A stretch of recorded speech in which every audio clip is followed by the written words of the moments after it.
안녕하세요. 사연클럽입니다. 첫 영상 클릭해주셔서 감사드리며 오늘의 사연 시작하겠습니다. 안녕하세요. 저는 30대 초반 여성입니다. 제 삶의 가장 빛나던 순간을 꼽으라면 주저없이 남편 강태준 씨와의 첫 만남부터 연애 시절까지를 이야기할 거예요. 저희는 같은 대학 캠퍼스 커플이었어요. 저는 건축학과에서 늘 새로운 디자인을 궁리하는 학생이었고 태준 씨는 경영학과에서 성실함으로 이름난 모범생이었죠. 그의 따뜻한 눈빛과 한결같은 배려심에 저는 서서히 마음을 열었습니다. 그는 제 통통 튀는 아이디어와 에너지를 늘 지지해 주었고 저는 그런 그의 듬직함에 기댔어요. 졸업 후 저는 친구와 함께 작은 패션 스타트업 제이스타일을 시작했고 태준 씨는 대기업에 입사해 커리어를 쌓아갔죠. 서로 다른 길이었지만 우리는 늘 서로를 응원하며 5년이라는 시간을 함께 했습니다. 그리고 마침내 우리는 결혼이라는 결실을 맺기로 약속했어요. 그때까지만 해도 우리의 미래는 마냥 행복할 거라고 믿었습니다. 하지만 결혼 준비는 생각처럼 아름답지만은 않았습니다. 태준 씨의 어머니, 그러니까 지금의 시어머니 박 여사님을 처음 뵙던 날을 잊을 수가 없네요. 상견례 자리였는데 시어머님은 처음부터 저를 탐탁지 않아 하는 기색을 숨기지 않으셨어요. 제 직업이 패션 스타트업 공동대표라고 소개하자 시어머님은 못마땅한 표정으로 말씀하셨죠. 여자가 자기 사업한다고 집안일은 뒷전으로 할 게 뻔한데 우리 태준이 고생 좀 하겠네. 분위기가 싸늘해지는 것을 느꼈지만 애써 미소를 지으며 대답했어요. 어머님, 걱정하시는 일 없도록 제가 더 잘하겠습니다. 태준 씨 잘 챙길게요. 풍기는 분위기도 보통도 센 게 아니야. 우리 태준이처럼 순한 애는 휘어잡고 살겠어 아주. 시어머니의 날카로운 말들은 제 가슴에 하나하나 박혔습니다. 태준 씨는 제 옆에서 어쩔 줄 몰라 하며 안절부절 못했죠. 그 모습이 더 저를 불안하게 만들었던 것 같아요. 결혼이라는 것이 단순한 두 사람의 결합이 아니라는 것을 그때 처음 어렴풋이 느꼈습니다. 시어머니의 그 냉랭한 눈빛과 가시 돋친 말들은 며칠 동안 제 마음을 무겁게 짓눌렀습니다. 결국 저는 태준 씨에게 조심스럽게 속마음을 털어놓았어요. 태준 씨, 어머님이 날 많이 불편해하시는 것 같아. 내가 혹시 뭐 실수한 거라도 있을까 봐 걱정돼요. 태준 씨는 제 어깨를 감싸며 부드럽게 말했어요. 아니야, 지수야. 네 잘못 아니야. 우리 엄마가 원래 좀 무뚝뚝하셔서 그래. 낯도 많이 가리시고. 그리고 당신 능력 있고 현명한 사람이라는 거 내가 잘 알잖아. 어머니도 몇 번 더 보고 시간 지나면 분명 당신 좋아하실 거야. 너무 마음 쓰지 마. 응? 그의 말은 다정했지만 제 마음 한구석 불안감까지 씻어주진 못했어요. 시어머니 앞에서 제 편을 들어주거나 시어머니의 오해를 적극적으로 풀어주려는 모습은 아니었으니까요. 그래도 저는 애써 아쉬움을 지웠습니다. 태준 씨가 나를 믿어주니 괜찮을 거야. 그의 존재를 믿었고 결혼 후엔 이 어색함도 사라질 거라고 언젠가 시어머니도 제 진심을 알아주실 거라고 긍정적으로 생각하려 했답니다.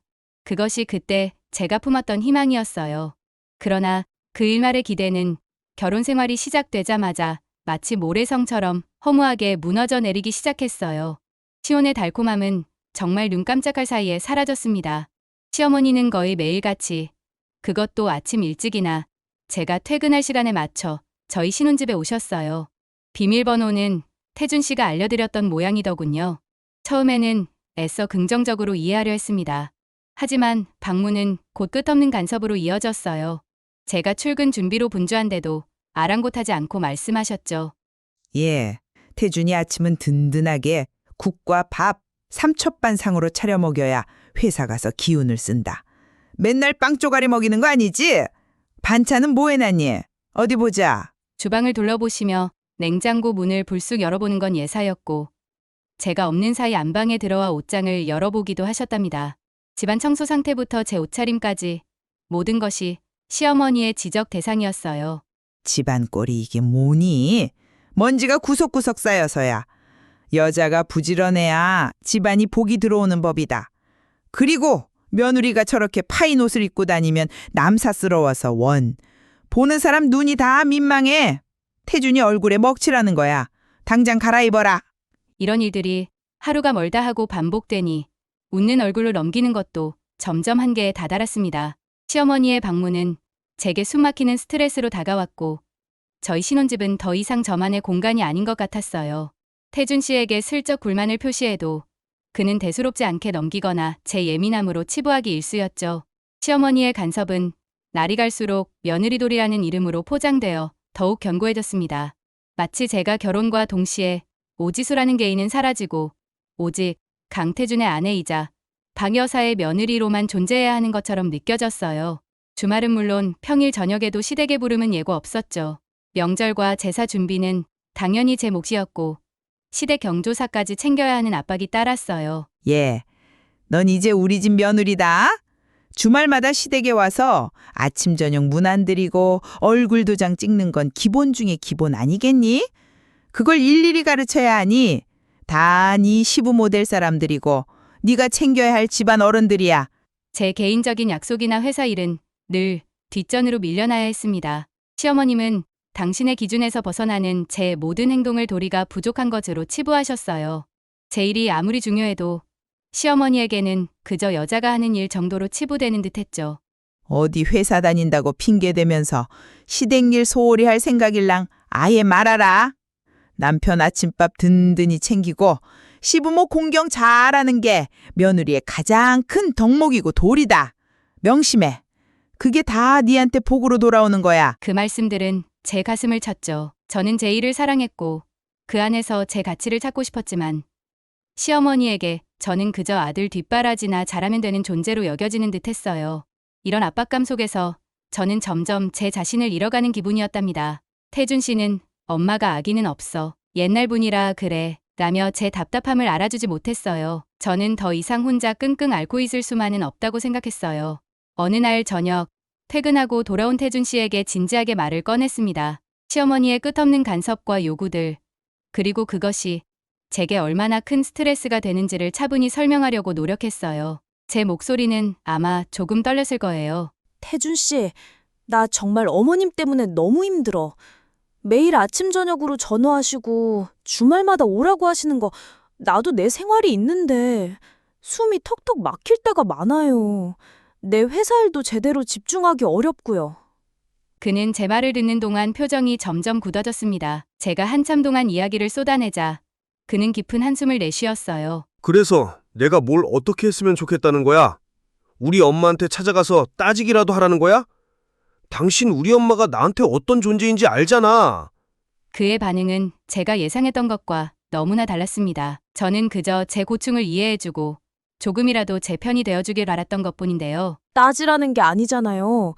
그냥 내 상황을 좀 알아주고 어머님께 당신이 중간에서 잘 좀 말씀해주면 안 되냐는 거죠. 나는 당신 아내인데 당신은 늘 어머님 입장만 생각하는 것 같아요. 우리 엄마가 아기가 있어서 그러시는 건 아니야. 그냥 옛날 분이라 표현이 좀 서툴러서 그렇지. 그리고 당신이 조금만 더 살갑게 굴고 엄마한테 싹싹하게 대하면 이런 일도 없을 거 아니야.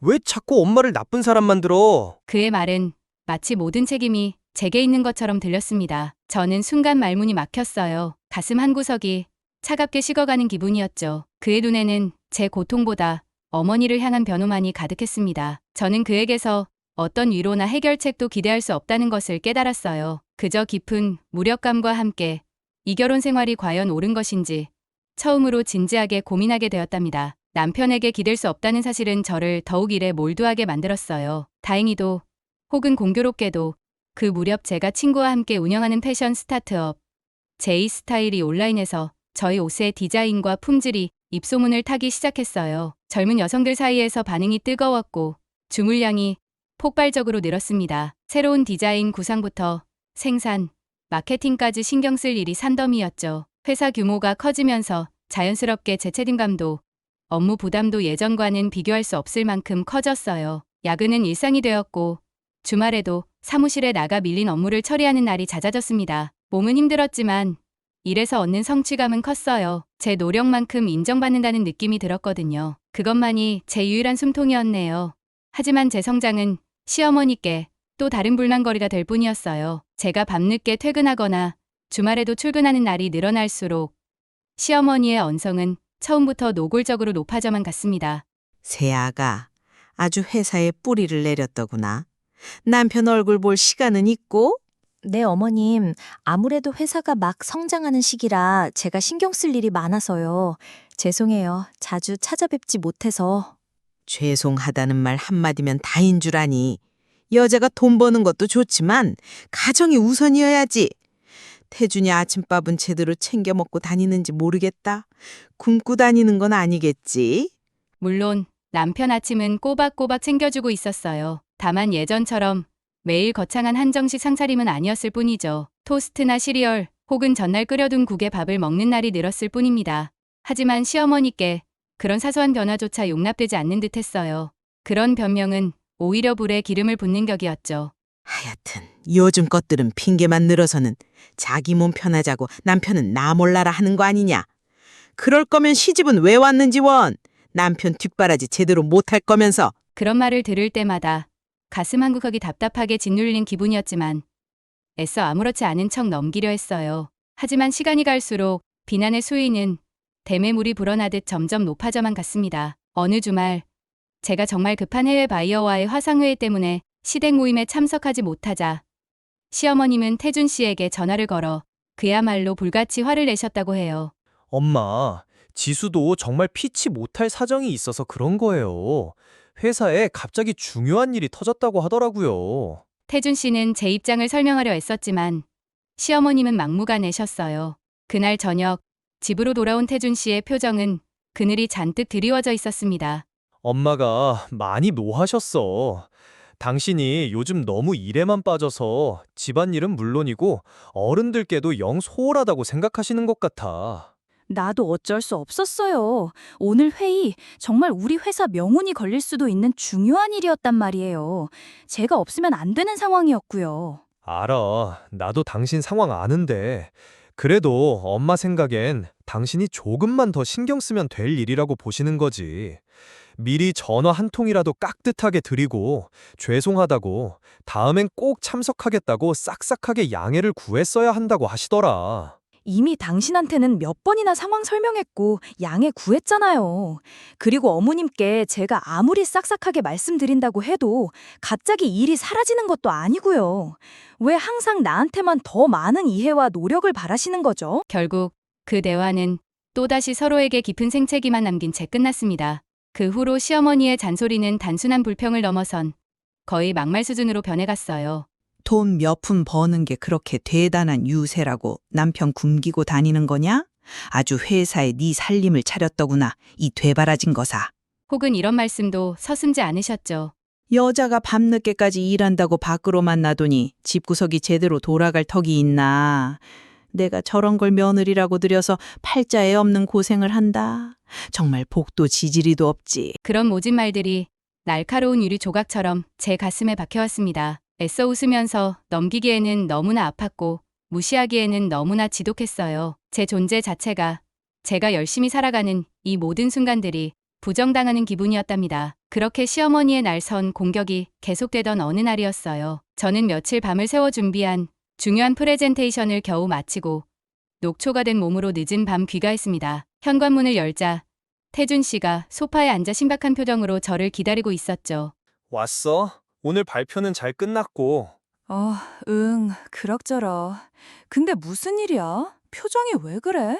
오늘 엄마가 우리 집에 잠깐 다녀가셨어. 반찬 좀 갖다 주신다고. 순간 심장이 쿵 내려앉는 기분이었어요. 시어머니께서 제가 없는 사이에 집에 다녀가셨다는 사실만으로도 불안감이 엄습했죠. 분명 또 무슨 트집을 잡으셨을 테니까요. 그래서? 뭐라고 하셔?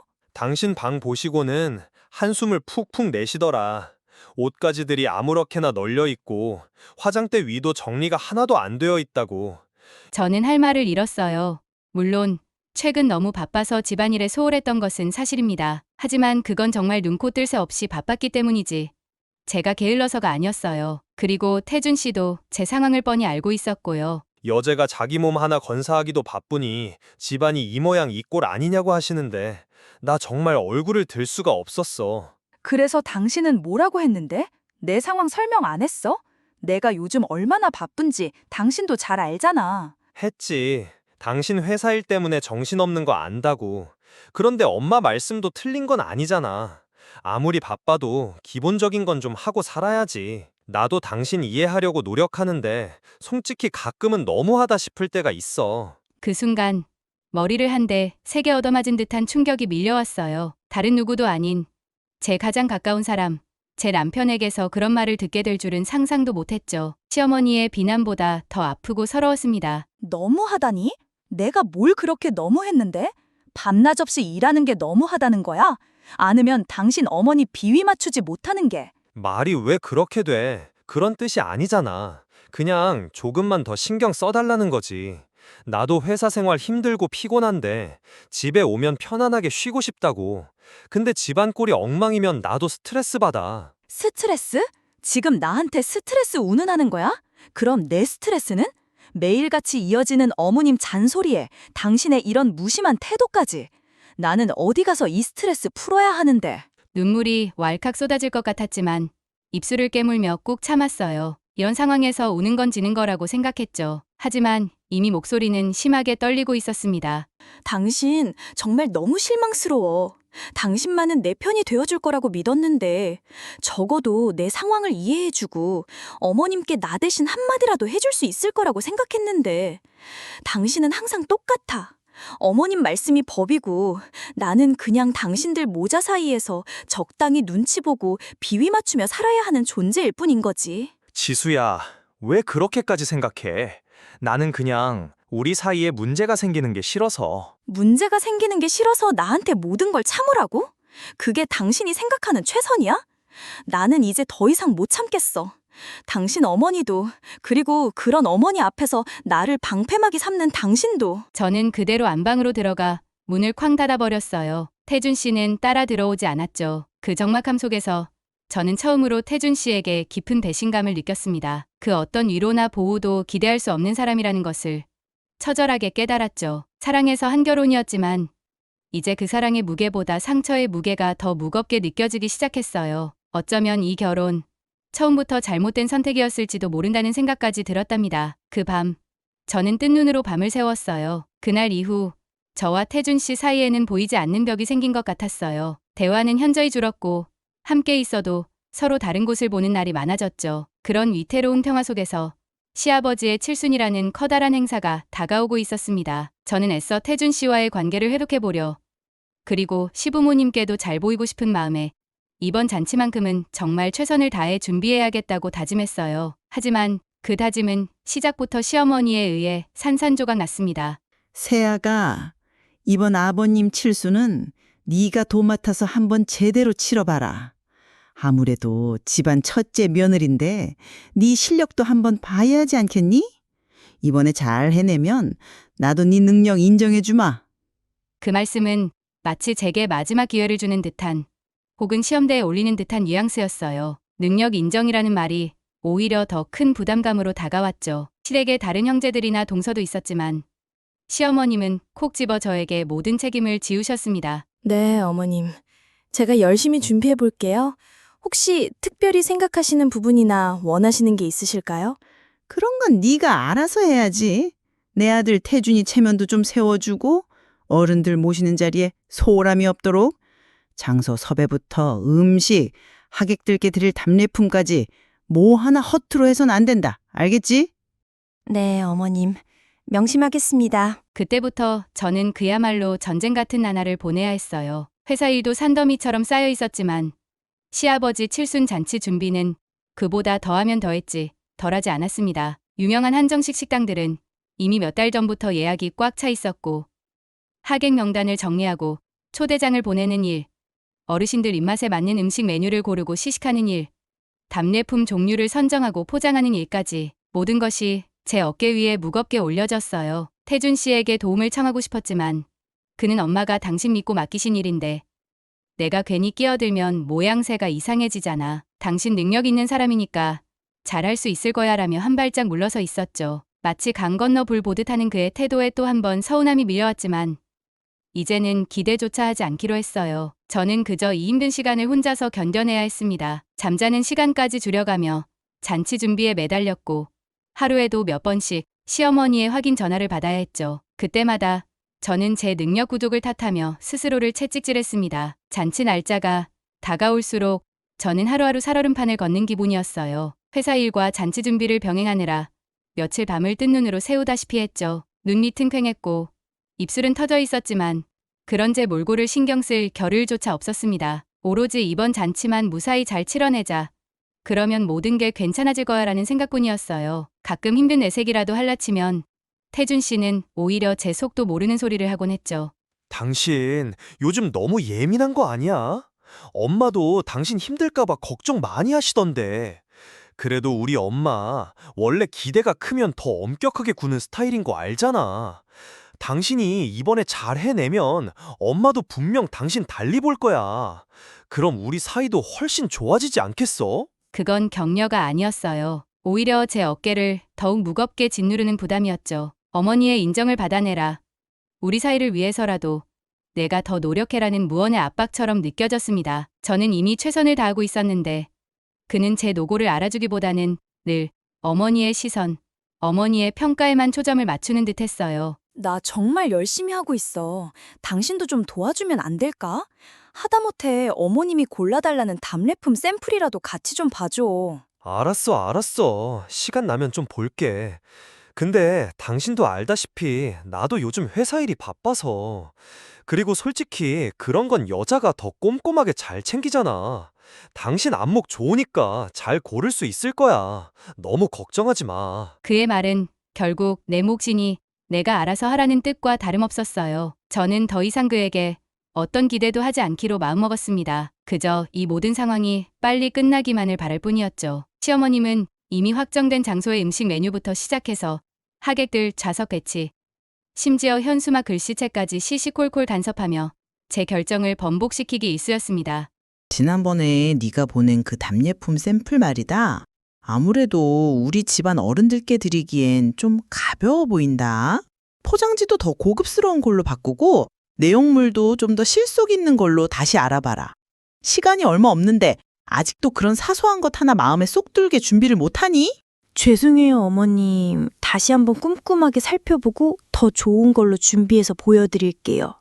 그런 날이면 온몸에 힘이 빠지고 아무것도 하기 싫어졌어요. 하지만 저는 포기할 수 없었습니다. 여기서 무너지면 정말 모든 것이 끝장이라는 생각. 그리고 어쩌면 이번 일이 시어머니와의 관계 개선의 마지막 기회일지도 모른다는 신락 같은 희망 때문이었죠. 저는 지쳐 쓰러질 것 같은 몸을 억지로 일으켜 다시 수십 개의 답례품 업체를 검색하기 시작했습니다. 드디어 시아버지의 칠순 잔치 당일이 밝았어요. 저는 밤새 준비한 마지막 점검을 마치고 새벽같이 일어나 헤어와 메이크업을 받았습니다. 피곤함보다는 긴장감으로 심장이 빠르게 뛰었죠. 제발 오늘 하루만 무사히 넘어가기를 수없이 되뇌며 잔치 장소로 향했어요. 제가 직접 고른 한복은 곱다는 칭찬을 여러 번 들었지만 제 귀에는 잘 들어오지 않았습니다. 오로지 모든 것이 계획대로 진행되는지에만 온 신경이 쏠려 있었으니까요. 다행히 잔치는 순조롭게 시작되는 듯했어요. 예약한 뷔페 음식들은 제 시간에 정갈하게 차려졌고 축하 화환들도 속속 도착했습니다. 사회자도 매끄럽게 진행을 이어갔고 시아버지와 시어머니의 얼굴에도 웃음꽃이 피어 있었죠. 저는 한숨 돌리며 하객들을 챙기기 시작했어요. 그때까지만 해도 몰랐습니다. 그 평화가 얼마나 짧게 끝날지를요. 문제는 예상치 못한 곳에서 터졌어요. 시어머니께서 잔치 후 하객들에게 나눠줄 답례품으로 특별히 강조하며 신신당부했던 특정 지역의 명인이 수제로 만든다는 고급 떡 세트가 문제였습니다. 제가 몇 번이나 확인하고 주문했지만 배송업체의 어처구니 없는 실수로 약속된 수량보다 20개가량이 부족하게 도착한 거예요. 게다가 몇몇 포장은 이동 중에 험하게 다뤄졌는지 살짝 찌그러져 있기까지 했죠. 저는 눈앞이 캄캄해졌습니다. 어떻게 이런 일이... 이걸 어쩌면 좋지? 당황한 저는 급히 행사장 직원에게 부탁해 근처 떡집에서 최대한 비슷한 종류의 떡을 급하게 공수해 빈자리를 채워 넣었어요. 포장도 최대한 원래 것과 비슷하게 보이도록 급히 손봤고요. 하지만 아무리 애를 써도 원래 주문했던 그 명인의 떡과는 차이가 날 수밖에 없었습니다. 제발 시어머니께서 눈치채지 못하기만을 바랐지만 그건 저의 헛된 희망이었어요. 답례품을 나눠줄 시간이 되자 시어머님은 직접 떡 상자를 하나하나 살펴보시기 시작했습니다. 그리고 이내 미간을 찌푸리셨죠. 예, 지수야, 이리 좀 와보렴. 저는 직감적으로 올 것이 왔구나 싶었어요. 떨리는 마음으로 다가가자 시어머님은 싸늘한 목소리로 물었습니다. 이 떡, 내가 주문하라고 했던 그 명인떡 맞니? 왜 이렇게 포장도 엉성하고 떡 모양새도 내가 알던 거랑 다른 것 같으냐? 그게 어머님, 배송 과정에서 약간 착오가 있었던 것 같아요. 그래서 급하게 제 변명이 채 끝나기도 전에 시어머니의 목소리가 갑자기 커졌습니다. 잔잔하던 연회장 안에 모든 시선이 순간 저희에게로 집중되었죠. 뭐? 차고? 내가 신신당부했던 떡이 왜 이 모양 이 꼴이냐는 말이다. 이 중요한 날에 이렇게 많은 손님들 앞에서 이런 사소한 것 하나 제대로 처리 못해서 망신을 시켜? 내가 너같이 일머리 없는 애를 며느리로 들여서 이 고생을 한다 정말. 그 말은 마치 날카로운 칼이 되어 제 가슴을 후벼 파는 것 같았어요. 얼굴이 화끈거리는 수치심과 모멸감에 눈앞이 아찔해졌습니다. 주변 하객들의 수군거리는 소리가 귓가에 우웅거렸죠. 저는 너무나 당황하고 창피해서 무슨 말을 해야 할지조차 몰랐습니다. 그저 고개를 숙인 채 떨고 있을 뿐이었어요. 애써 변명이라도 해보려 했지만 입이 떨어지지 않았습니다. 그때 태준 씨가 다가와 제 어깨를 감쌌어요. 저는 순간 그래도 남편이 내 편을 들어주려나 보다. 나는 아주 작은 기대를 품었습니다. 하지만 그 기대는 곧바로 산산조각 났죠. 태준 씨는 저를 감싸 안는 듯했지만 그의 시선은 저를 향하지 않았어요. 그는 고개를 숙인 채 어쩔 줄 몰라 하는 저를 지나쳐 잔뜩 화가 나 있는 어머니 박 여사에게로 향했습니다. 그리고 제 귀를 의심하게 하는 말을 내뱉었죠. 죄송합니다, 어머니. 제가 더 꼼꼼하게 챙겼어야 했는데 지수 씨도 일부러 그런 건 아닐 겁니다. 너무 노여워 마세요. 저는 그 순간 세상이 무너지는 듯한 절망감을 느꼈어요. 남편이라는 사람은 제 편이 아니었습니다. 그는 저를 보호하기는커녕 어머니의 분노를 잠재우기 위해 저를 방패 삼아 사과하고 있었죠. 지수 씨도 일부러 그런 건 아닐 겁니다라는 말은 마치 제가 큰 잘못을 저질렀지만 선처를 바라는 죄인 취급을 하는 것처럼 들렸습니다. 하객들 앞에서 공개적으로 망신을 당한 것도 억울하고 분했지만 남편의 이런 실망스러운 대처는 제 마음에 더 깊은 상처를 남겼어요. 차라리 아무 말도 하지 않았다면, 아니면 제 손이라도 한번 잡아주었다면 이렇게까지 비참하지는 않았을 거예요. 시어머님은 태준 씨의 사과에도 분이 풀리지 않은 듯 씩씩거렸지만 주변 시선을 의식해서인지 더 이상 큰 소리는 내지 않았어요. 대신 저를 싸늘하게 쏘아보며 한마디 덧붙였죠. 됐고 손님들 보기 민망하니 어서 이거나 마저 나눠드리고 주방에 가서 일이나 더 살펴봐라. 아휴, 오늘 하루 나를 제대로 실망시키는구나. 저는 아무 대답도 할 수 없었어요. 그저 로봇처럼 남은 떡 상자를 하객들에게 나눠주었습니다. 웃는 얼굴로 축하 인사를 건네는 하객들의 얼굴을 제대로 쳐다볼 수가 없었죠. 제 얼굴은 아마 형편없이 굳어 있었을 거예요. 억지로 미소를 지어 보이려 했지만 입꼬리가 경련처럼 떨려왔습니다. 마치 제가 큰 죄라도 지은 사람처럼 모든 사람들의 시선이 제 등 뒤에 따갑게 꽂히는 것만 같았어요. 나는 이 집안에서 철저한 타인이구나. 남편에게조차 보호받지 못하는 존재구나. 뼛속 깊이 외로움과 절망감이 파고들었습니다. 그 많던 하객들 속에서 저는 완벽하게 혼자였어요. 잔치가 어떻게 끝났는지조차 기억나지 않아요. 저는 기계적으로 사람들에게 인사를 하고 뒷정리를 도왔습니다. 태준 씨는 제 눈치를 살피는 듯했지만 끝내 제게 다가와 따뜻한 말 한마디 건네지 않았어요. 그는 아마도 어머니의 심기를 살피는 것이 더 중요했을 테죠. 집으로 돌아오는 차 안에서도 우리 사이에는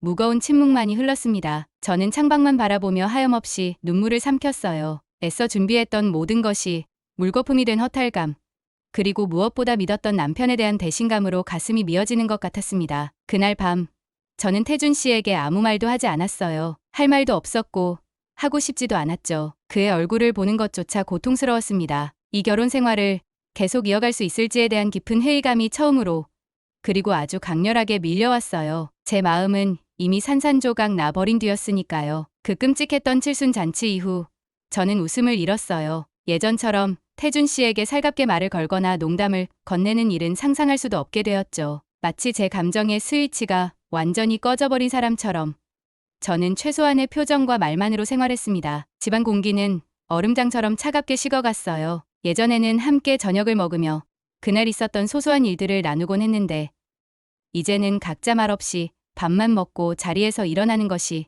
일상이 되었습니다. 태준 씨도 그런 제 변화를 감지했는지 처음 며칠은 제 눈치를 살피며 슬쩍 말을 걸어오기도 했어요. 하지만 저는 이미 마음의 문을 굳게 닫아버린 후였죠. 그의 어떤 말도 제 귀에는 변명이나 위선으로밖에 들리지 않았습니다. 그가 애써 분위기를 바꿔보려고 던지는 농담에도 저는 아무런 반응을 보이지 않았어요. 그런 저의 냉담한 태도에 태준 씨도 점차 지쳐갔는지 어느 순간부터는 그 역시 제게 말을 거는 것을 포기한 듯 보였습니다. 그렇게 우리 부부는 한 집에 살면서도 서로에게 유령 같은 존재가 되어갔어요. 숨막히는 침묵만이 집안을 가득 채웠죠. 밤에는 각자의 침대 끝에서 서로 등을 돌린 채 잠이 들었습니다. 저는 매일 밤 천장에 매달린 무거운 공기처럼 제 마음을 짓누르는 절망감에 뒤척여야 했네요. 그런 숨막히는 침묵이 며칠이나 계속되었을까요? 어느 날 저녁 태준 씨가 마침내 무거운 침묵을 깨고 제게 말을 걸어왔습니다. 그의 얼굴에는 지친 기색이 역력했어요. 지수야, 우리 언제까지 이렇게 지낼 거야? 나도 힘들어. 당신이 그렇게 계속 입 닫고 있으면 내가 뭘 어떻게 해야 할지 모르겠다고.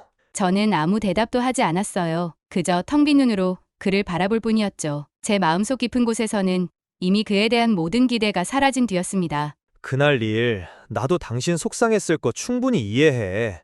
하지만 엄마도 나이가 드셔서 그래.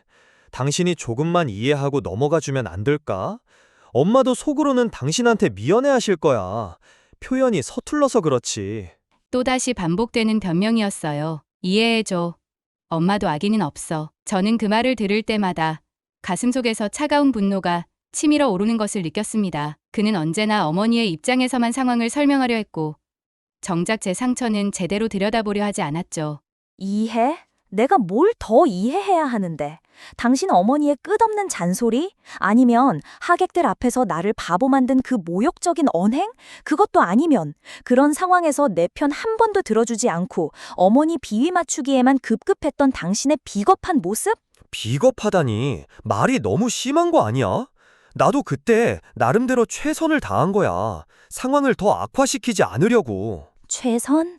그게 당신의 최선이었다면 나는 이제 당신에게 아무것도 기대할 게 없다는 뜻이네. 저는 차갑게 말을 맺고 자리에서 일어나 방으로 들어가 버렸어요. 태준 씨는 더 이상 저를 붙잡지 않았습니다. 그의 변명은 제게 어떤 위로도 되지 못했고 오히려 깊어지는 절망감만을 확인시켜 줄 뿐이었죠. 그는 여전히 문제의 본질을 깨닫지 못하고 있었어요. 그날 이후 저는 시댁과 관련된 모든 연락을 의도적으로 피하기 시작했어요. 시어머니께 걸려오는 전화는 받지 않았고 주말 시댁 방문은 이런저런 핑계를 대며 거절했습니다. 회사 일이 바쁘다는 것은 가장 좋은 핑계였죠. 실제로도 저는 회사 일에 더욱 몰두했어요. 그곳만이 제가 숨 쉴 수 있는 유일한 공간이었으니까요. 제 그런 행동에 대해 태준 씨는 처음에는 안절부절 못하며 제 눈치를 살폈지만 시간이 갈수록 그의 표정은 불만과 서운함으로 변해갔습니다. 이번 주말에도 회사 나가야 한다고?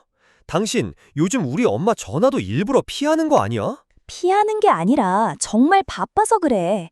그리고 어머님 전화 받아봤자 또 무슨 잔소리를 하실지 뻔한데 내가 왜 스트레스 받아가며 그 전화를 받아야 해. 그래도 그렇지. 어른이 전화하시는데 어떻게 꼬박꼬박 안 받을 수가 있어.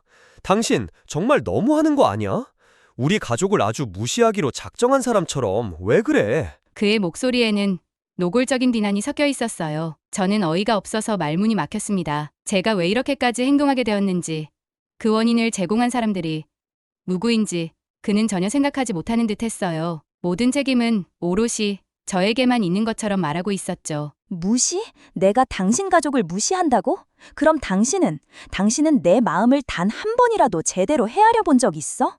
내가 왜 이렇게까지 됐는지 정말 모르는 거야? 아니면 모르는 척하는 거야? 또 그 얘기야? 그깟 칠순잔치일로 언제까지 이렇게 사람 피말릴 건데. 엄마도 당신이 어려워서 이제 먼저 연락도 못 하시겠다고 하시더라. 당신이 먼저 싹싹하게 다가가서 풀어드릴 생각은 안 하고 언제까지 이렇게 등 돌리고 있을 거냐고. 저는 더 이상 그와 대화를 이어갈 기력조차 없었어요. 그의 말은 늘 이런 식이었죠. 시어머니는 언제나 약자이고 피해자이며 저는 그런 시어머니를 이해하고 먼저 다가가야 하는 존재. 그가 생각하는 가족의 범위에 저는 제대로 포함되어 있기는 한 건지 의문스러웠습니다. 우리의 대화는 언제나 평행선만을 달렸고 서로의 감정만 상하게 할 뿐이었어요. 저는 입을 다물었고 태준 씨는 그런 저를 이기적이고 예민한 반응, 우리 가족을 무시하는 처사로 치부하며 더욱 깊은 오해의 늪으로 빠져들었습니다. 태준 씨와의 관계가 최악으로 치닫고 있을 무렵 아이러니하게도 제 개인적인 커리어에는 일생일대의 기회가 찾아왔어요. 제가 공동대표로 있는 패션 스타트업 제이스타일이 국내 시장을 넘어 해외에서도 조금씩 주목받기 시작한 것입니다. 특히 저희 브랜드의 독특한 디자인과 한국적인 아름다움을 현대적으로 재해석한 콘셉트가 해외 바이어들 사이에서 좋은 반응을 얻고 있었죠. 그러던 중 유럽의 아주 유명한 편집샵 체인인 M사의 아시아 지역 소싱 총괄 담당자인 미스터 엘로부터 갑작스러운 연락을 받았습니다. J스타일의 성장 가능성을 높이 평가하며 대규모 투자 및 자신들의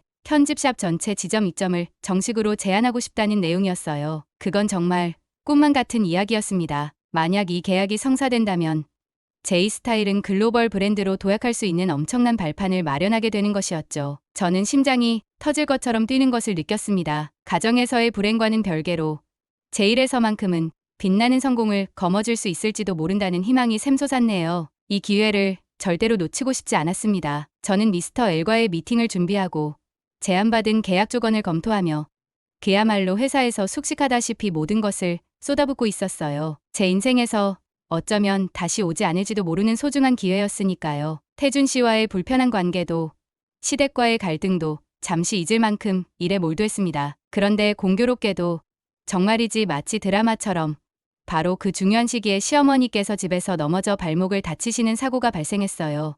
거실 바닥에 떨어진 돋보기를 미처 보지 못하고 밟으시는 바람에 크게 넘어지셨다고 했죠. 다행히 뼈가 부러지거나 입원할 정도는 아니었지만 한동안은 거동이 매우 불편해서 누군가의 도움이 절실한 상황이 되었습니다. 그 소식을 전해 들은 태준 씨는 곧바로 제게 전화를 걸어왔어요. 그의 목소리에는 다급함과 걱정이 가득했죠. 지수야, 큰일 났어. 어머니가 집에서 넘어지셔서 발목을 심하게 다치셨대. 지금 병원 응급실인데 당장 입원은 아니라지만 깁스하고 한동안은 꼼짝 못 하실 것 같아. 뭐? 어머님이 다치셨다고? 많이 심각하신 거야? 자세한 건 나도 가봐야 알겠지만 아무래도 며칠은 옆에서 누가 돌봐드려야 할 것 같아. 내가 지금 회사 일 때문에 바로 가기가 좀 그런데 당신 오늘 좀 일찍 퇴근해서 어머님 댁으로 가줄 수 있어? 순간 말문이 막혔어요. 물론 시어머니가 다치셨다는 소식은 안타까웠지만 하필이면 제게 이렇게나 중요한 시기에 그런 일이 생기다니. 게다가 태준 씨는 너무나 당연하다는 듯이 저에게 간병을 요구하고 있었죠. 마치 제가 모든 것을 제쳐두고 달려가는 것이 며느리의 당연한 도리라는 듯이요. 나 오늘은 정말 안 되는데. 지금 회사에 너무 중요한 일이 있어서 빠질 수가 없어. 당신도 알잖아. 요즘 내가 얼마나 바쁜지. 그래도 어떻게 사람이 다쳤다는데 일부터 챙겨. 업무 혼자서는 아무것도 못 하실 텐데 당신밖에 없잖아. 내가 어떻게든 일 마무리하고 최대한 빨리 갈 테니까 당신이 먼저 좀 가 있어줘. 응? 그의 목소리에는 애원과 함께 은근한 압박감이 섞여 있었어요. 저는 깊은 한숨을 내쉬었습니다. J스타일의 미래가 걸린 중요한 계약을 앞두고 있었지만 동시에 다친 시어머니를 외면할 수도 없는 노릇이었죠. 하지만 시어머님은 태준 씨에게 당연하다는 듯이 제가 와서 자신을 수발해야 한다고 말씀하셨다고 해요. 다른 자식들이나 간병인 고용은 생각조차 하지 않으시는 것 같았죠. 오로지 며느리인 제 손길만을 원하시는 듯했습니다. 그 요구가 제게는 또 다른 족쇄처럼 느껴졌어요. 저는 결국 그날 저녁 무거운 마음으로 시댁을 찾을 수밖에 없었어요. 회의 자료는 잔뜩 가방에 챙겨 넣은 채였죠. 시어머님은 침대에 누워 끙끙 앓는 소리를 내고 계셨고 태준 씨는 안절부절 못하며 제 눈치만 살폈습니다. 저는 일단 죽을 끓여드리고 필요한 약들을 챙겨드렸어요. 하지만 마음은 온통 회사에 가 있었죠. 미스터 L에게 보내야 할 추가 자료도 있었고 검토해야 할 계약서 조항들도 산더미였습니다. 어머님, 이제 좀 괜찮으세요? 저는 회사에 급한 일이 있어서 이만 가봐야 할 것 같은데요. 제가 조심스럽게 말을 꺼내자 누워있던 시어머니께서 눈을 번쩍 뜨셨어요. 그리고 옆에 있던 태준 씨가 먼저 정색을 하며 나섰습니다. 뭐? 지금 이 상황에 어딜 간다는 거야? 엄마가 이렇게 아프신데 며느리가 돼서 어떻게 그런 말을 할 수가 있어? 당신 회사 일이 지금 그렇게 중요해? 중요해. 내 인생이 걸린 일일 수도 있어. 그리고 어머님도 이제 안정을 찾으신 것 같으니 나는 내 일을... 내 인생? 그럼 우리 엄마는 당신한테 가족은 아무것도 아니야? 중요한 건 알겠지만 며칠이라도 휴가 내서 어머니 간병 좀 해드리는 게 그렇게 어려운 일이야? 그게 인간적인 도리 아니냐고. 태준 씨의 목소리는 점점 커졌고 그의 얼굴은 실망감과 분노로 일그러져 있었어요. 저는 그의 그런 반응에 어이가 없었습니다. 제 일의 중요성을 조금이라도 이해하려 들지 않고 무조건적인 희생만을 강요하는 그의 태도에 화가 치밀어 올랐죠. 도리? 왜 그 도리는 항상 나에게만 요구되는 건데? 당신도 아들이잖아. 당신은 회사 일 때문에 안 되고 나는 회사 일 다 제쳐두고 여기 있어야 한다는 건 너무 불공평한 거 아니야? 지금 그걸 따질 때야? 나는 남자고 당신은 며느리잖아. 그리고 우리 엄마가 지금 누구 때문에 이렇게 아프신데? 당신이 평소에 좀 더 살갑게 굴고 스트레스 안 들였으면 이런 일도 없었을지 몰라. 그 말은 정말이지 너무나 충격적이었어요. 시어머니가 다치신 것까지 제 탓으로 돌리는 그의 뻔뻔함에 할 말을 잃었습니다. 가슴 속에서 무언가 뜨거운 것이 울컥 치밀어 오르는 것을 느꼈죠. 더 이상 참고 있을 수가 없었어요. 뭐라고? 지금 그 말 진심이야? 내가 어머님 스트레스 받게 해서 넘어지셨다는 거야? 당신 정말... 그때까지 잠자코 듣고만 있던 시어머니께서 힘없는 목소리로 끼어들었어요. 됐다, 태준아. 그만해라. 내가 괜히 너희들 싸움 붙이는 것 같아 마음이 불편하구나. 새아가도 얼마나 바쁘면 저러겠니. 가봐라 어서. 나는 괜찮다.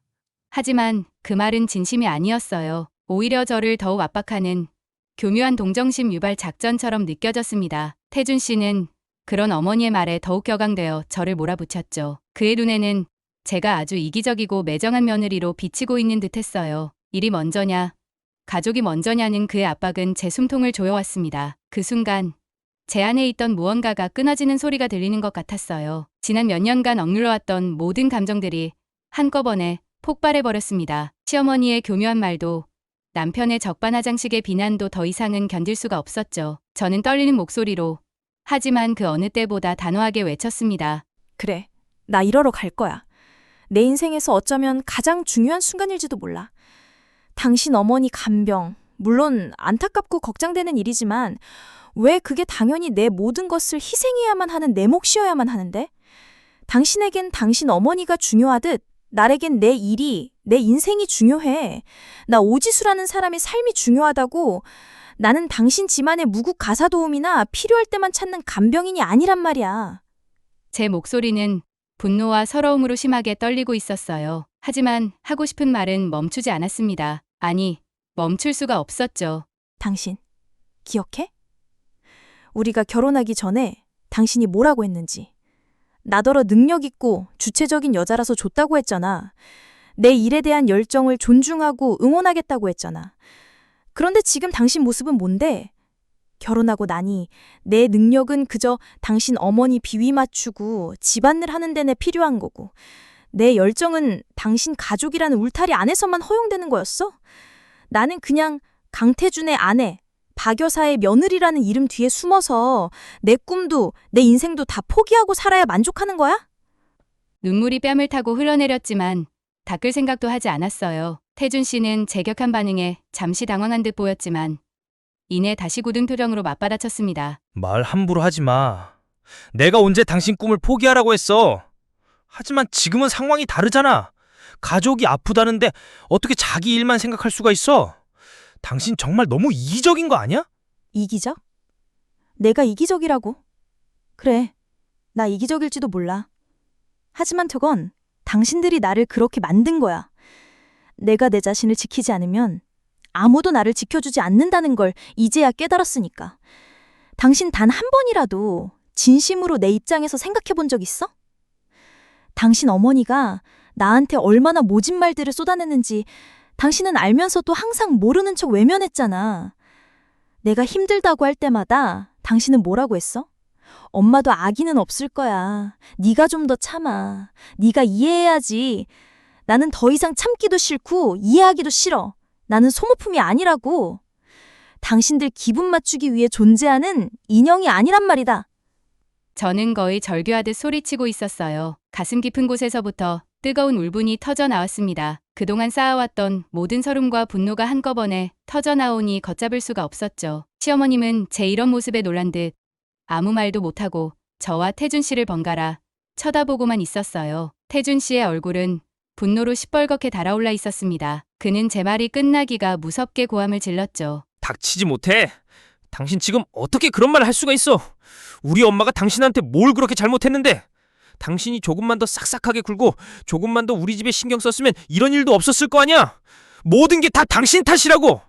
태준 씨의 고함 소리는 집안을 쩌렁쩌렁 울렸어요. 그의 눈은 분노로 이글거렸고 입에서는 거친 말들이 쉴 새 없이 쏟아져 나왔습니다. 저는 그의 그런 모습에 오히려 차분해지는 것을 느꼈어요. 아, 이 사람은 정말 아무것도 모르는구나. 아니, 알고 싶어 하지도 않는구나. 내 탓? 그래. 전부 내 탓이라고 해. 당신은 편하겠네. 모든 책임을 나한테 떠넘기면 되니까. 하지만 그거 알아? 당신의 그 비겁한 책임 전가가 나를 얼마나 병들게 했는지? 당신은 단 한 번이라도 당신 어머니의 잘못을 지적해 본 적 있어? 아니면 나한테 미안하다. 내가 중간에서 더 잘했어야 했는데라고 사과해 본 적은 있고, 없지? 당신은 항상 당신 어머니 편이었고, 나는 늘 참고 이해해가는 사람이었으니까. 뭐? 내가 비겁하다고? 지금 누가 할 소리를. 당신이야말로 이 상황에서 어떻게든 빠져나가려고 발악하는 걸로밖에 안 보여. 당신 정말 너무 이기적이다. 가족이 아프다는데 자기 일 때문에 나몰라라 하겠다는 거잖아. 그게 사람 된 도리야? 당신 부모님이 그렇게 가르쳤어? 우리 부모님 얘기는 하지 마. 당신이 뭔데 우리 부모님을 들먹여. 그리고 내가 언제 어머님을 나몰라라 하겠다고 했어? 나는 다만 당신에게도 아들로서의 책임이 있다는 걸 말하는 거야. 왜 모든 짐을 나 혼자 짊어져야 하냐고 묻는 거라고. 당신은 그게 그렇게 이해하기 어려워? 말 돌리지 마. 당신 지금 우리 엄마 보기 싫어서 간병하기 싫어서 핑계대는 거잖아. 당신 속셈 내가 모를 줄 알아? 당신 애초에 우리 엄마 마음에 안 들어 했잖아. 결혼 전부터 우리 집안 무시했고. 그의 말은 점점 더 지독해져 갔어요. 사실과 다른 비난까지 섞어가며 저를 매도하고 있었죠. 저는 더 이상 그와 말을 섞고 싶지 않았습니다. 이 대화는 아무런 의미도 없었고 서로에게 상처만 깊게 할 뿐이라는 것을 깨달았으니까요. 그래. 당신 말이 다 맞다고 치자. 그래서 이제 나한테 뭘 더 바라는 건데? 내가 무릎이라도 꿇고 빌어야 해? 아니면 내 꿈, 내 일 다 포기하고 평생 당신 어머니 발밑에서 그림자처럼 살아야 만족하겠어? 당신 정말 당신 같은 여자랑 더 이상 할 말 없다. 당신 마음대로 해. 나가서 당신 잘난 일이나 실컷 하라고. 대신 다시는 우리 엄마 앞에 나타나지 마. 그리고 우리 집에도 발들여 놓을 생각하지 마. 그의 마지막 말은 마치 사형 선고처럼 제 귀에 박혔습니다. 다시는 우리 엄마 앞에 나타나지 마.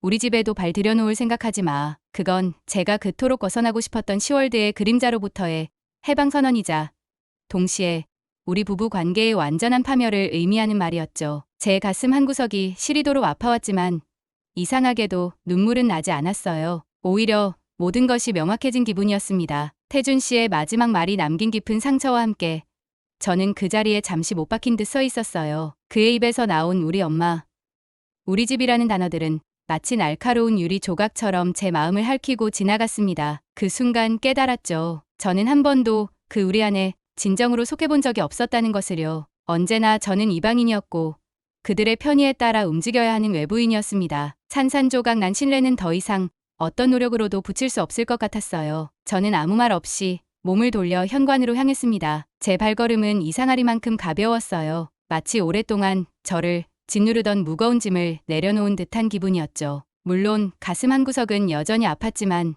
그 아픔 속에는 묘한 해방감도 섞여 있었습니다. 더 이상 애쓰지 않아도 된다는, 더 이상 상처받지 않아도 된다는 안도감이었을까요? 제가 신발을 신고 있자 뒤에서 태준 씨가 나지막이 하지만 여전히 냉랭한 목소리로 말했어요. 지금 이 시간에 어딜 가겠다는 거야? 당신 정말 이대로 끝낼 생각이야? 저는 돌아보지 않은 채 대답했습니다. 제 목소리는 놀랍도록 차분했어요. 끝은 이미 당신이 냈잖아. 나는 당신의 우리 안에 없는 사람이라며. 당신 엄마, 당신 집, 그 어디에도 내가 발들여 놓을 자리는 없다고 했으니까. 나는 그냥 당신이 그어준 선 밖으로 나가는 것뿐이야. 후회하지 않겠어? 후회? 글쎄, 지금 이 순간 내 유일한 후회는 당신 같은 사람을 믿고 내 인생의 소중한 시간들을 허비했다는 것뿐이야. 그리고 더 이상 당신과 함께하는 미래를 꿈꾸지 않아도 된다는 사실에 오히려 감사하고 있어. 저는 그 말을 끝으로 현관문을 열고 밖으로 나섰어요. 차가운 밤 공기가 제 뺨을 스쳤지만 오히려 정신이 맑아지는 기분이었습니다. 뒤에서 태준 씨가 저를 부르는 소리가 들리는 것 같기도 했지만 저는 돌아보지 않았어요. 이미 모든 것은 끝났으니까요. 집으로 돌아온 저는 멍하니 거실 소파에 앉아 있었어요. 조금 전 시댁에서 벌어졌던 일들이 마치 꿈처럼 느껴졌죠. 하지만 손에 들린 제 회사 서류 가방이 그 모든 것이 현실이었음을 상기시켜 주었습니다. 저는 가방에서 서류들을 꺼내 테이블 위에 펼쳐놓았어요. 미스터 L과의 계약 조건, 프레젠테이션 자료들, 제 꿈과 미래가 담긴 종이들이었죠. 그것들을 바라보고 있자니 다시금 제 안에서 뜨거운 열정이 솟아오르는 것을 느꼈습니다. 그래, 나에게는 아직 이 일이 남아있었지. 나를 지탱해줄 마지막 희망. 저는 그날 밤 최소한의 짐만 챙겨 그 집을 나왔습니다. 태준 씨와의 추억이 깃든 물건들은 대부분 남겨두고 왔어요. 더 이상 그것들에 얽매이고 싶지 않았거든요. 어디로 가야 할지 막막했지만 이대로 주저앉아 있을 수만은 없었습니다. 제 인생은 아직 끝나지 않았으니까요. 오지수, 제 이름으로 당당하게 다시 시작해야 했습니다. 그 길고 어두웠던 10월드의 그림자에서 벗어나 마침내 저만의 빛을 찾아 나서는 첫걸음이었죠. 제가 집을 나온 며칠 후 저는 변호사를 통해 태준 씨에게 이혼 소장을 보냈어요. 더 이상 망설일 이유가 없었죠. 그와의 관계는 이미 돌이킬 수 없을 만큼 망가졌고 저는 제 삶을 되찾고 싶었습니다. 소장을 받은 태준 씨는 큰 충격에 빠진 듯했어요. 그는 곧바로 제게 전화를 걸어왔지만 저는 받지 않았습니다. 대신 휴대폰에는 수십 통의 부재중 전화와 함께 애원과 분노가 뒤섞인 문자 메시지들이 쌓여갔죠. 지수야, 이게 다 뭐야? 이혼이라고? 제정신이야? 우리가 어떻게 고작 이런 문제들로 이혼까지 가야 해? 일단 만나서 얘기 좀 하자, 응? 저는 그 문자들을 차가운 눈으로 내려다볼 뿐이었어요. 고작 이런 문제들. 그는 여전히 우리가 겪었던 갈등의 무게를, 제가 느꼈던 고통의 깊이를 전혀 이해하지 못하고 있었습니다. 그의 그런 반응은 오히려 제 결심을 더욱 굳건하게 만들었죠. 제 변호사를 통해 단호한 제 입장을 전달받은 태준 씨는 망연자실했다고 해요. 그는 며칠 동안 식음을 전폐하고 술로 밤을 지새웠다고 들었습니다. 아마도 제가 정말 이혼을 결심했을 거라고는 상상조차 못했던 모양이에요. 그에게 저는 언제나 참고 기다려주는, 결국에는 그의 뜻대로 따라와주는 그런 아내였을 테니까요. 그는 뒤늦게나마 저를 찾아 나섰지만 저는 이미 작업실 근처의 작은 오피스텔을 구해 이사한 후였습니다. 제 친구이자 사업 파트너인 민서가 물심양면으로 도와준 덕분이었죠. 태준 씨는 제가 머물 만한 곳들을 수소문하며 저를 찾아다녔지만 저는 그를 만나고 싶지 않았어요. 이미 마음 정리는 끝났고 이제 와서 그와 얼굴을 마주하고 싶지 않았기 때문입니다. 그의 전화와 문자는 끊이지 않았어요. 처음에는 당황하고 애원하던 그의 목소리는 점차 분노와 원망으로 바뀌어갔습니다. 오지수, 너 정말 이렇게까지 해야겠어? 내가 뭘 그렇게 잘못했는데. 그래, 네 말대로 내가 부족한 점 많았겠지. 하지만 이혼이라니 이건 아니잖아. 너 정말 너무 매정하고 독한 거 아니야? 저는 그의 그런 반응들에 일일이 대응하지 않았어요. 다만 제 변호사를 통해 법적인 절차에 따라 모든 것을 진행하겠다는 의사만을 명확히 전달했습니다. 태준 씨는 제가 이렇게까지 단호하게 나올 줄은 몰랐는지 한동안 패닉 상태에 빠져 있는 것 같았어요. 그에게 이혼은 상상조차 해보지 못한 시나리오였을 테니까요. 어쩌면 그는 제가 잠시 화가 나서 집을 나갔고 며칠 지나면 다시 돌아올 거라고 안일하게 생각했을지도 모르죠. 하지만 저는 진심이었습니다. 이 지긋지긋한 관계를 완전히 끝내고 싶었어요. 태준 씨의 그런 반응들은 예상했던 바였지만 그 다음 벌어진 일은 제 상상을 훨씬 뛰어넘는 것이었어요. 아마도 태준 씨는 모든 사실을 그의 어머니 박 여사에게 알린 모양이었습니다. 며칠 지나지 않아 저는 그야말로 지옥 같은 시간을 경험해야 했죠. 그날은 평소처럼 회사에서 민서와 함께 새로운 디자인 시안을 검토하고 있었어요. 그런데 갑자기 사무실 문이 거칠게 열리더니 잔뜩 격앙된 얼굴에 시어머니께서 들이닥쳤습니다. 입구에서 직원들이 당황하며 말리려 했지만 막무가내였죠. 오지수, 나 당장 이리 못 나와. 고래고래 소리를 지르는 시어머니의 모습에 사무실 안의 모든 직원들이 놀라 저희 쪽을 쳐다봤어요. 저는 애써 침착함을 유지하려 했지만 심장이 빠르게 뛰기 시작했습니다. 어머니, 여기서 이러시면 안 됩니다. 무슨 일이신지는 모르겠지만 일단 진정하시고. 네가 뭔데 끼어들어. 비켜! 오지수, 넌 내 아들 인생 망가뜨릴 작정이야? 어? 감히 니까짓게 이혼을 입에 오이어? 시어머님은 제 앞까지 다가와 금방이라도 손을 휘두를 듯한 기세로 저를 몰아세웠어요. 저는 자리에서 일어섰습니다. 어머님, 드릴 말씀 없으니 돌아가 주세요. 여긴 회사입니다. 뭐? 드릴 말씀이 없어? 이게 지금 누구 앞에서 눈 똑바로 뜨고 할 소리야? 네가 뭔데 내 아들을 버려? 내가 너 같은 걸 며느리라고? 아이고, 내 팔자야.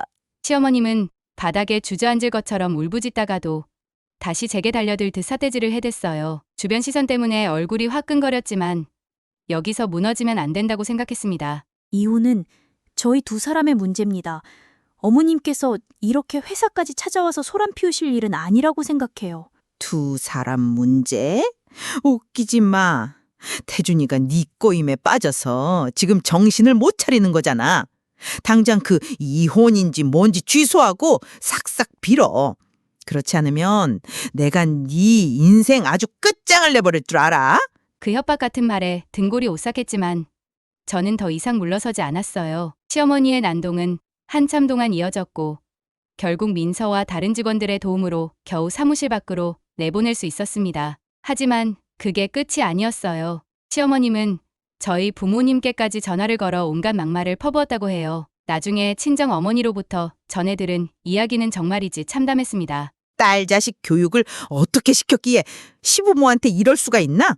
당장 네 딸년 데려다가 내 아들 앞에 무릎 꿇리고 사죄시켜. 부모님은 아무 잘못 없이 그런 모욕적인 말을 들어야 했고 저는 죄송함과 분노로 온몸이 떨렸습니다. 시어머니의 이런 행동들은 오히려 제 이혼 결심을 더욱 확고하게 만들 뿐이었어요. 저는 더 이상 그 집안의 소모품으로 감정 쓰레기통으로 살고 싶지 않았습니다. 시어머니의 그 격렬했던 난동 이후 몇 주가 흘렀어요. 그동안 변호사를 통해 태준 씨 측과 몇 차례 연락이 오갔지만 입장 차이는 조금도 좁혀지지 않았습니다. 결국 양측 변호사가 선임되고 법원에서 첫 조정기일이 통보되었죠. 그날이 다가올수록 마음 한구석이 무겁게 가라앉는 것은 어쩔 수 없었지만 제 결심에는 흔들림이 없었어요. 조정기일 당일 저는 약속된 시간보다 조금 일찍 법원에 도착했습니다. 익숙하지 않은 공간의 차가운 공기가 왠지 모르게 긴장감을 더했죠. 복도 한편에 마련된 의자에 앉아 잠시 숨을 골랐어요. 수많은 생각들이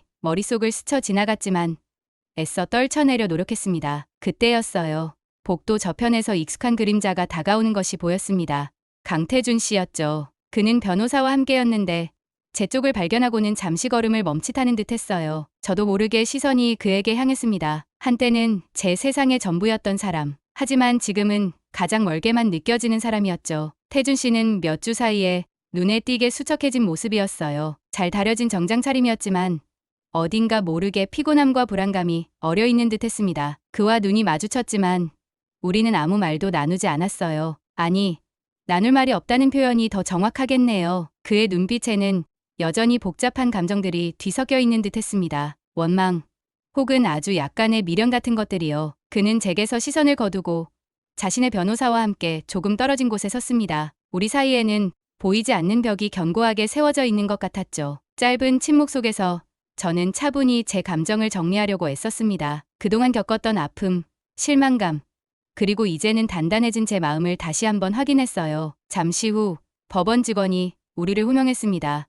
오지수 씨, 강태준 씨, 들어오시죠. 저는 자리에서 일어나 조정실 문 쪽으로 걸음을 옮겼어요. 태준 씨도 뒤따라 움직이는 것이 느껴졌지만 저는 뒤돌아보지 않았습니다. 한때 같은 곳을 바라보며 함께 걸었던 우리가 이제는 이렇게 다른 마음으로 서로를 등지고 서 있다는 사실이 새삼 서글프게 다가왔어요. 하지만 이제 와서 감상에 빠질 시간은 없었죠. 저는 떨리는 숨을 내쉬며 다짐했습니다. 나는 소모품이 아니었음을 이 재판을 통해 증명할 거야. 내 인생을 온전히 되찾을 거야. 그 다짐만이 지금 제가 할 수 있는 전부였습니다. 조정실 문은 생각보다 무겁게 느껴졌습니다. 짧은 복도를 걸어 들어서자 정면에 세 분의 조정위원이 앉아 있었고 양옆으로 나란히 놓인 테이블이 눈에 들어왔죠. 한쪽에는 제 변호사가 먼저 자리에 앉아 저를 기다리고 있었고 반대편에는 태준 씨와 그의 변호사가 자리했습니다. 가운데 앉으신 분이 아마도 이 조정을 총괄하는 조정장인 듯했어요. 방 안의 공기는 법원 복도보다 더 차갑고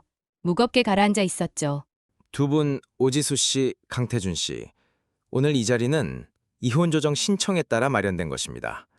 본격적인 조정에 앞서 두 분의 현재 이혼 의사를 다시 한번 확인하고자 합니다. 조정위원의 목소리가 방 안의 침묵을 갈랐어요. 저는 마른 침을 삼키며 정면을 응시했습니다. 흔들리지 않으려 애썼지만 심장이 빠르게 뛰는 것은 어쩔 수 없었죠. 옆자리의 태준 씨는 어떤 표정일까? 굳이 돌아보지 않아도 그의 긴장감이 느껴지는 듯 했어요. 오지수 씨부터 답변해 주시겠습니까? 현재 강태준 씨와의 이혼을 원하시는 마음에 변함이 없으신가요? 저는 천천히 숨을 들이쉬었다 내쉬었어요. 그리고 제 앞에 놓인 서류의 한 지점을 응시하며 입을 열었습니다. 네, 변함없습니다. 제 목소리는 생각보다 단단하게 나왔지만 그 한마디를 내뱉기까지 얼마나 많은 고민과 아픔이 있었는지 아무도 모를 거예요. 강태준 씨, 오지수 씨의 의견을 들으셨습니다. 강태준 씨께서는 이혼에 대해 어떤 입장이신가요? 모든 시선이 태준 씨에게로 향했어요. 그는 입술을 굳게 다문 채 잠시 아무 말도 하지 않았죠. 그의 굳어진 표정에서 수많은 감정이 교차하는 것을 읽을 수 있었어요. 저는 여전히 이 상황이 납득하기 어렵습니다. 저희가 정말 이렇게까지 해야 하는 건지 잘 모르겠습니다. 그의 목소리는 미세하게 떨리고 있었어요. 그 떨림이 제 마음에도 작은 파문을 일으키는 듯했습니다. 그렇다면 강태준 씨는 이혼을 원하지 않으신다는 말씀이신가요?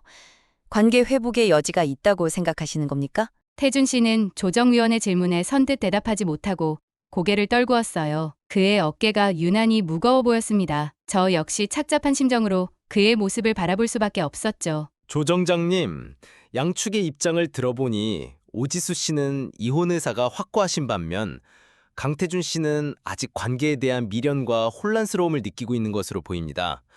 양측 모두에게 감정적으로나 관계적으로나 정리할 시간이 더 필요해 보입니다. 네, 저 또한 두 분 사이의 진솔한 대화와 서로의 입장을 이해하려는 노력이 더 필요하다고 생각합니다.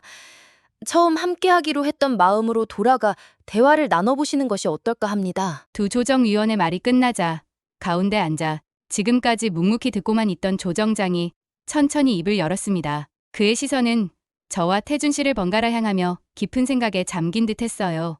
두 분의 말씀과 조정위원들의 의견 잘 들었습니다.